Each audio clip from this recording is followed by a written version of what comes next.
Aksi penjarahan pada korban kecelakaan kembali terjadi.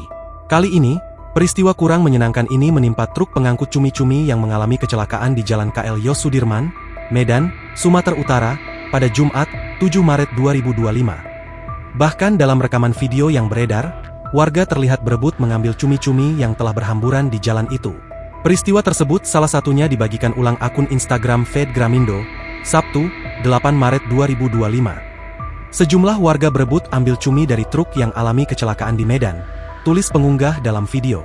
Sementara dalam video, tampak warga yang terdiri dari pria maupun wanita, anak-anak hingga dewasa sibuk mengambil satu persatu cumi yang terlempar dari dalam truk yang terguling akibat kecelakaan. Tanpa ragu-ragu puluhan warga itu memungut ratusan cumi-cumi yang berasal dari dalam truk berwarna biru tersebut.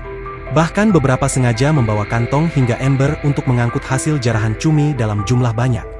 Kejadian ini sontak langsung menuai komentar negatif dari warganet. Tak sedikit yang menyayangkan tindakan warga yang justru lebih memilih mengambil barang dibanding membantu korban. Namun hingga kini belum diketahui kronologi kecelakaan tersebut. Kondisi sopir dan awak truk pasca kecelakaan juga belum diketahui.